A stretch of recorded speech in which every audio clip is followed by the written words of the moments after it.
नमस्कार, study with Mahadev में आप सभी को स्वागत है। चलिए आज के सेशन में हम लोग प्रीवियस ईयर के महत्वपूर्ण प्रश्नों को देखने वाले हैं और उससे संबंधित जितने सारे इंपॉर्टेंट फैक्ट्स हैं उसको भी हम लोग देखेंगे। यह सारे प्रश्न प्रीवियस ईयर का प्रश्न है और हर बार एग्ज़ाम में रिपीट होता है। इसके पहले हम लोग 1 से 20 प्रश्नों को देख चुके हैं। अगर आप उस वीडियो को नहीं देखे होंगे तो प्ले लिस्ट में जाकर आप उस वीडियो को देख सकते हैं। आज हम लोग 21वें प्रश्न से स्टार्ट करने वाले हैं, तो चलिए देखते हैं। तो आज का 21वां प्रश्न है, केंद्र सरकार राज्यों को निर्देश जारी कर सकती है। पहला ऑप्शन है संघ सूची के संदर्भ में, दूसरा ऑप्शन है राज्य सूची के संदर्भ में, तीसरा ऑप्शन है समवर्ती सूची के संदर्भ में, चौथा ऑप्शन है उपयुक्त सभी। तो इसका सही आंसर हो जाएगा ऑप्शन नंबर डी, उपयुक्त सभी। ठीक है, संघ सूची के संदर्भ में, राज्य सूची के संदर्भ में, समवर्ती सूची के संदर्भ में, ये तीनों में ये जारी कर सकती है। चलिए देखते हैं इससे संबंधित और सारे फैक्ट्स को।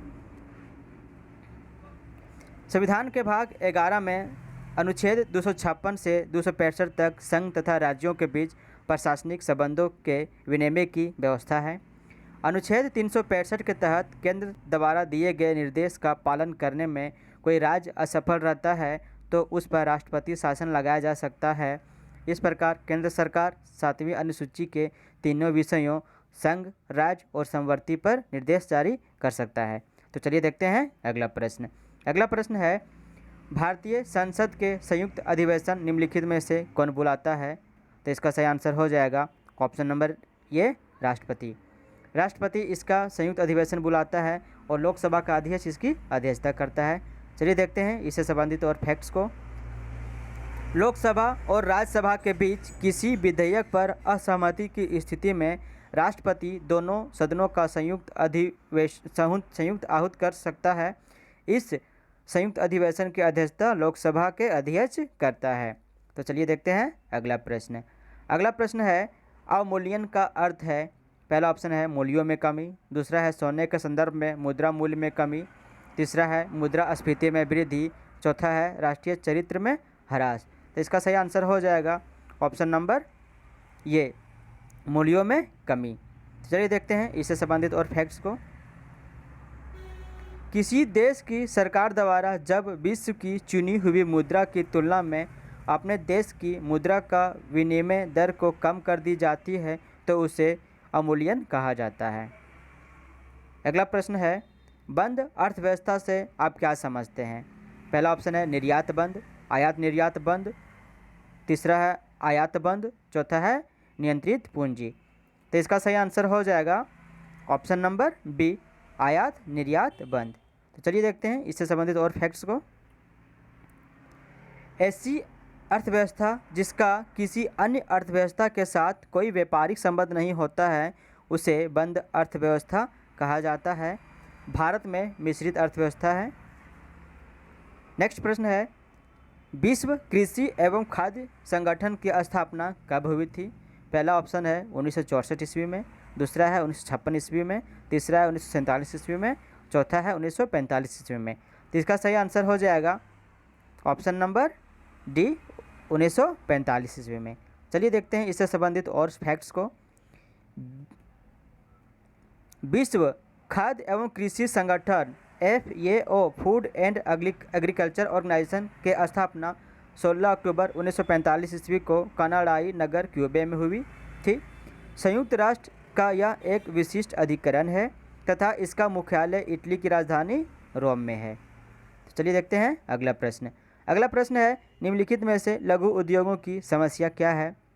पहला ऑप्शन है पूंजी का अभाव, दूसरा है विपणन जानकारी का अभाव, तीसरा है कच्चे माल का अभाव, चौथा है उपयुक्त सभी। इसका सही आंसर हो जाएगा ऑप्शन नंबर डी, उपयुक्त सभी।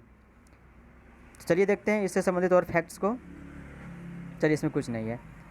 नेक्स्ट प्रश्न है, निम्नलिखित में से लघु उद्योगों की समस्या है। पहला है पूंजी का अभाव, दूसरा है विपणन जानकारी का अभाव, तीसरा है कच्चे माल का अभाव, चौथा है उपयुक्त सभी। तो इसका सही आंसर हो जाएगा ऑप्शन नंबर डी, उपयुक्त सभी।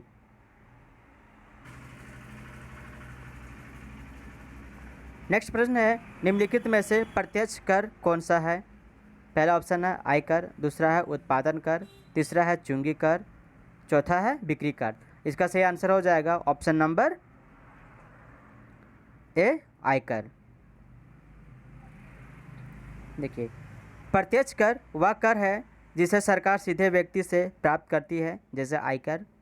जब कर धन पर लगाया जाता है तो वह प्रत्यक्ष कर, और जब कर वस्तु या उत्पादन पर लगाया जाता है तो वह अप्रत्यक्ष कर कहलाता है। नेक्स्ट प्रश्न है, भारतीय स्टेट बैंक के अनुषंगी बैंकों की संख्या कितनी है? पहला ऑप्शन है 5, दूसरा है 7, तीसरा है 9, चौथा है डी।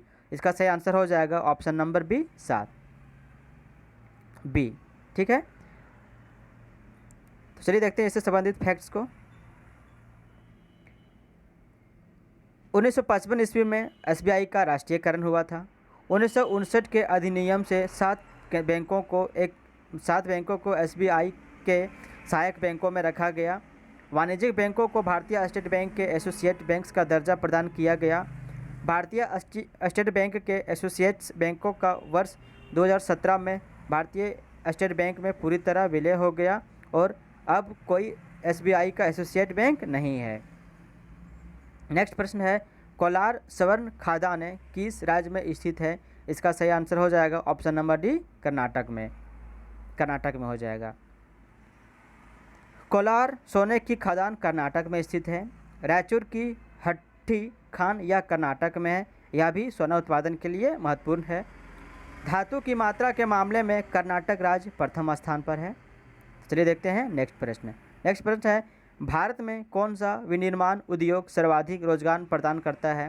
पहला ऑप्शन है लोहा एवं इस्पात उद्योग, दूसरा है सूती वस्त्र उद्योग, तीसरा है चीनी उद्योग, चौथा है चमड़ा उद्योग। इसका सही आंसर हो जाएगा ऑप्शन नंबर बी, सूती वस्त्र उद्योग। चलिए देखते हैं इससे संबंधित और फैक्ट्स को हम लोग। सूती वस्त्र उद्योग भारत का सबसे प्राचीन एवं सर्वाधिक लोगों को रोजगार उपलब्ध कराता है, जबकि लौह इस्पात उद्योगों में सर्वाधिक निवेश किया गया है। नेक्स्ट प्रश्न है, निम्नलिखित में से कौन ओपेक का सदस्य नहीं है? पहला ऑप्शन है अल्जीरिया, दूसरा है इंडोनेशिया, तीसरा है चीन, चौथा है यूएई। यहाँ पे थोड़ा सा नंबरिंग गलत किया हुआ है, यहाँ पे ये हो जाएगा, यहाँ पे बी हो जाएगा, यहाँ पे बी और ये सी हो जाएगा। ठीक है, तो इसका सही आंसर हो जाएगा ऑप्शन नंबर बी, चीन। देखिए, ओपेक की स्थापना 1960 में बगदाद में की गई। इसका मुख्यालय ऑस्ट्रेलिया के राजधानी वियना में है। वर्तमान समय में ओपेक में देशों की संख्या 13 है। इसके सदस्य देश हैं अल्जीरिया है, अंगोला है, कांगो है, इक्वाडोर है, भूमध्यरेखीय गिनी है, गबोन है, ईरान है, इराक है, कुवैत है, लीबिया है, नाइजीरिया, सऊदी अरब, संयुक्त अरब अमीरात और वेनेजुएला है। चीन ओपेक का सदस्य नहीं है। इंडोनेशिया अपनी सदस्यता निलंबित रखी है। नेक्स्ट प्रश्न है, सैन भेंट संबंधित है। अप्रोच कर की दर, प्रत्यक्ष कर की दर, आय कर की दर, उपरोक्त में से कोई नहीं। इसका सही आंसर हो जाएगा ऑप्शन नंबर ये, अप्रोच कर की दर।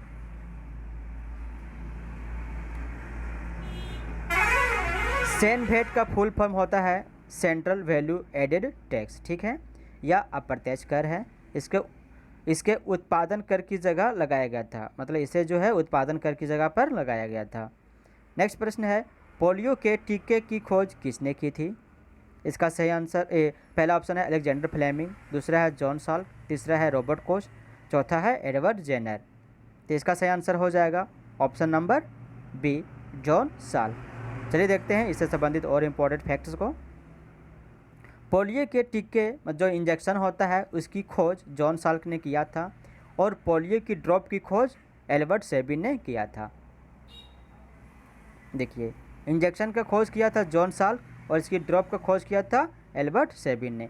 पोलियो नामक रोग पोलियो वायरस के कारण होता है, जो संक्रमित भोजन, दूध तथा पेयजल के माध्यम से आहार नाल को संक्रमित करता है और इससे के बाद यह वायरस अंत की कोशिकाओं से रक्त कोशिकाओं में प्रवेश कर जाता है। अंत में यह वायरस केंद्रीय तंत्रिका तंत्र में पहुंचकर उसे नष्ट कर देता है, जिससे शरीर का अंग काम करना बंद कर देता है। प्रत्येक वर्ष 24 अक्टूबर को विश्व पोलियो दिवस मनाया जाता है। अलेक्जेंडर फ्लेमिंग ने पेनिसिलिन की खोज किया था। पेनिसिलिन एक एंटीबायोटिक दवा है। नेक्स्ट प्रश्न है, निम्नलिखित में से किस पौधे में फूल नहीं होता है? पहला ऑप्शन है कटहल, दूसरा है गुल्लर, तीसरा है आर्कटिक और चौथा है फर। तो इसका सही आंसर हो जाएगा ऑप्शन नंबर डी, फर। इससे संबंधित फैक्ट्स को देख लेते हैं। फर्न पौधे में फूल नहीं होता है, जबकि इस पौधे का शरीर जड़, तना और पत्तियों में विभाजित रहता है। यह टेरिडोफाइटा जगत का पौधा है जो छायादार या नम स्थानों पाए जाते हैं। इन पौधों में बीज नहीं बनता है, इसलिए इन्हें विकसित बीज रहित पौधा कहा जाता है। नेक्स्ट प्रश्न है, एक स्वस्थ व्यक्ति का सामान्य रक्तचाप कितना होता है? पहला ऑप्शन है 100/50, दूसरा है 120/80, तीसरा है 150/100, चौथा है 80/100। इसका सही आंसर हो जाएगा ऑप्शन नंबर बी, 120/80। नेक्स्ट प्रश्न है, कार में दृश्यावलोकन के लिए किस प्रकार के शीशे का प्रयोग होता है? पहला ऑप्शन है अवतल दर्पण, दूसरा है बेलनाकार दर्पण, तीसरा है उत्तल दर्पण, चौथा है समतल दर्पण। तो इसका सही आंसर हो जाएगा ऑप्शन नंबर सी, उत्तल दर्पण। तो चलिए देखते हैं इससे संबंधित और फैक्ट्स को। मोटर कार तथा बसों में आदि में पीछे के तृतीय दृश्य लोकन के लिए ड्राइवर के बगल में उत्तल दर्पण का प्रयोग होता है, क्योंकि इससे प्रतिबिंब दर्पण के पीछे आभासी, सीधा तथा वस्तु से छोटा बनता है। इसका दृष्टि क्षेत्र अधिक होता है। देखिए यहाँ पे जो उत्तल दर्पण का जो प्रकृति है, या क्या होता है, दर्पण का हमेशा पीछे उसका इमेज बनता है, आभासी बनता है, सीधा बनता है और तथा वस्तु से छोटा बनता है। ठीक है, इसकी खास विशेषताएं हैं। नेक्स्ट प्रश्न है, मानव शरीर में रक्त का थक्का किस विटामिन से जमता है? पहला ऑप्शन है विटामिन के, यहाँ पे गलत लिखा गया है, पहला है विटामिन के, यहाँ पे बी हो जाएगा विटामिन ई, सी में हो जाएगा विटामिन डी और डी में हो जाएगा विटामिन सी। इसका सही आंसर हो जाएगा ऑप्शन नंबर ए, विटामिन के। मानव शरीर में रक्त का थक्का जमने में विटामिन के मदद करता है। विटामिन के का रासायनिक नाम फिलोक्विनोन है। यह रक्तस्राव रोधी विटामिन जो आकृति में प्रोथ्रोम्बिन के निर्माण के लिए आवश्यक है। मानव शरीर में इस विटामिन की कमी होने से रक्त का थक्का नहीं बनता है और कटे स्थान से रक्त का बहाव बहुत अधिक होता है। अतः विटामिन के की कमी को पूरा करने के लिए हरी पत्तेदार सब्जियां, टमाटर, पनीर इत्यादि भरपूर मात्रा में लेनी चाहिए। देखिए विटामिन के हो गया, इसका रासायनिक नाम हो गया फिलोक्विनोन हो गया, या प्रोथ्रोम्बिन को बनाता है और इसकी जो स्रोत है क्या है, हरी पत्तेदार सब्जियां हैं, टमाटर है, पनीर है। ठीक है। नेक्स्ट प्रश्न है, BCG टीका का नवजात शिशु को कितने दिनों के भीतर लगाना चाहिए? पहला ऑप्शन है 6 माह के भीतर, यहाँ भी ऑप्शन गलत लिखा हुआ है। दूसरा में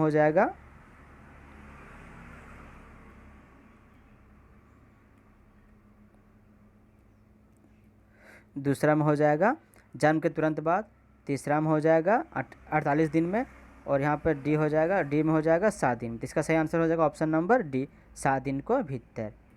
ठीक है।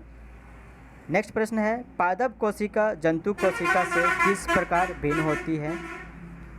पहला ऑप्शन है माइटोकॉन्ड्रिया, दूसरा है कोशिका भित्ति, तीसरा है जीव द्रव्य की उपस्थिति, चौथा है कोशिका केंद्रक। इसका सही आंसर हो जाएगा ऑप्शन नंबर बी, कोशिका भित्ति। चलिए देखते हैं इससे इम्पोर्टेंट फैक्ट्स को। कोशिका भित्ति सेलुलोज की बनी होती है। कोशिका भित्ति पादप कोशिका को निश्चित रूप प्रदान करता है तथा कोशिका झिल्ली की रक्षा करता है या कोशिका को सुरक्षा और सहारा भी देता है। नेक्स्ट प्रश्न है, मानव शरीर में पाचन का अधिकांश भाग किस अंग में संपन्न होता है? पहला ऑप्शन है पैंक्रियाज, दूसरा है बड़ी आंत, तीसरा है छोटी आंत, चौथा है आमाशय। इसका सही आंसर हो जाएगा ऑप्शन नंबर सी, छोटी आंत। मानव शरीर में पाचन का अधिकांश भाग छोटी आंत में संपन्न होता है। यह आहार नाल का सबसे लंबा भाग है जो बेलनाकार स्रोत है। मनुष्य में इसकी लंबाई 6 मीटर तथा चौड़ाई 2.5 सेंटीमीटर होती है। तो चलिए आज इतना ही देखते हैं हम लोग हैं। अगर ये वीडियो आप लोग को अच्छा लगा होगा तो प्लीज़ लाइक, सब्सक्राइब, कमेंट ज़रूर कर दीजिएगा। फिर हम लोग कल 20 क्वेश्चन को देखेंगे, उसके साथ जितने सारे वो फैक्ट्स हैं उसको भी हम लोग देखेंगे। वीडियो देखने के लिए आप सभी को धन्यवाद। जय हिंद।